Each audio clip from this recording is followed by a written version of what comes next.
ಕನ್ನಡದ ಹಿರಿಯ ನಿರ್ದೇಶಕ, ನಿರ್ಮಾಪಕ ಭಗವಾನ್ ಅವರು ಇವತ್ತು ಇಹಲೋಕ ತ್ಯಜಿಸಿದ್ದಾರೆ. ಬೆಂಗಳೂರಿನಲ್ಲಿ ಮುಂಜಾನೆ 6 ಗಂಟೆಗೆ ಅವರು ನಿಧನ ಹೊಂದಿದ್ದಾರೆ. ಅವರಿಗೆ 90 ವರ್ಷ ವಯಸ್ಸಾಗಿತ್ತು. ಭಗವಾನ್ ಅವರು ವಯೋಸಹಜ ಕಾಯಿಲೆಯಿಂದ ಬಳಲುತ್ತಿದ್ದರು. ಉಸಿರಾಟದ ತೊಂದರೆ ಮತ್ತು ಹೃದಯ ಸಂಬಂಧಿ ಸೇರಿದಂತೆ ಇನ್ನಿತರೆ ಕಾಯಿಲೆಗಳಿಂದ ಬಳಲುತ್ತಿದ್ದ ಅವರು ಇಂದು ಬೆಳಗ್ಗೆ ಬೆಂಗಳೂರಿನ ಜಯದೇವ ಆಸ್ಪತ್ರೆಯಲ್ಲಿ ನಿಧನರಾಗಿದ್ದಾರೆ.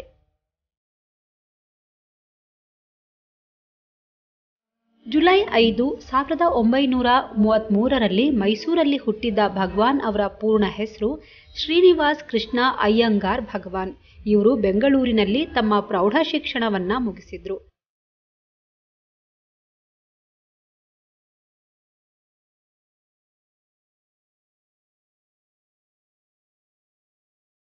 ಚಿಕ್ಕಂದಿನಿಂದಲೇ ಭಗವಾನ್ ಅವರಿಗೆ ನಾಟಕದ ಘೀಳಿತ್ತು. ಹೀಗಾಗಿ ಕಣಗಲ್ ಪ್ರಭಾಕರ್ ಶಾಸ್ತ್ರಿ ಅವರ ಬಳಿ ಸಹಾಯಕ ನಿರ್ದೇಶಕರಾಗಿ ಸೇರ್ಕೊಂಡು ಕೆಲಸ ಮಾಡಿದ್ರು. ಸಹಾಯಕರಾಗಿ ಕೆಲಸ ಮಾಡಿದ ಮೊದಲ ಸಿನಿಮಾವೇ ಭಾಗ್ಯೋದಯ. ಇದಾದ ನಂತರ 1966ರಲ್ಲಿ ತೆರೆಗೆ ಬಂದ ಸಂಧ್ಯಾರಾಗ ಸಿನಿಮಾ ಮೂಲಕ ನಿರ್ದೇಶಕರಾಗಿ ಚಿತ್ರರಂಗಕ್ಕೆ ಪದಾರ್ಪಣೆ ಮಾಡಿದ್ರು. ವಿಶೇಷವೆಂದರೆ ಕನ್ನಡಕ್ಕೆ ಬಾಂಡ್ ಶೈಲಿಯ ಸಿನಿಮಾಗಳನ್ನು ಪರಿಚಯಿಸಿದ್ದೇ ದೊರೈ ಭಗವಾನ್ ಜೋಡಿ. 1968ರಲ್ಲಿ ರಿಲೀಸ್ ಆದ ರಾಜ್ಕುಮಾರ್ ನಟನೆಯ ಜೇಡರ ಬಲೆ ಚಿತ್ರಕ್ಕೆ ದೊರೈ ಭಗವಾನ್ ನಿರ್ದೇಶನ ಮಾಡಿದ್ರು.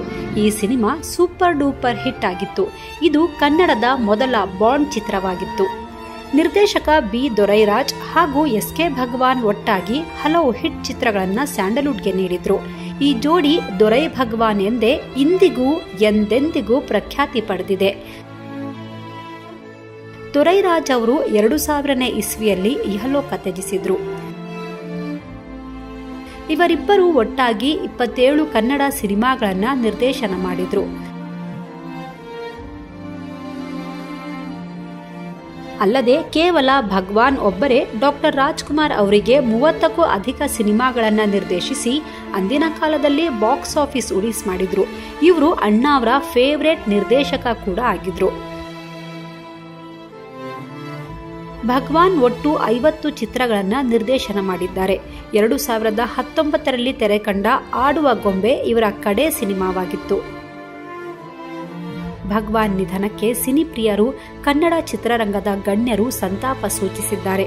ಅವರ ಪಾರ್ಥಿವ ಶರೀರವನ್ನ ಬೆಂಗಳೂರಿನ ರವೀಂದ್ರ ಕಲಾ ಕ್ಷೇತ್ರದಲ್ಲಿ ಅಂತಿಮ ದರ್ಶನಕ್ಕೆ ಇಡಲಾಗಿದೆ. ಮುಖ್ಯಮಂತ್ರಿ ಬೊಮ್ಮಾಯಿ ಕೂಡ ಇವರ ಸಾವಿಗೆ ಸಂತಾಪ ಸೂಚಿಸಿದ್ದಾರೆ.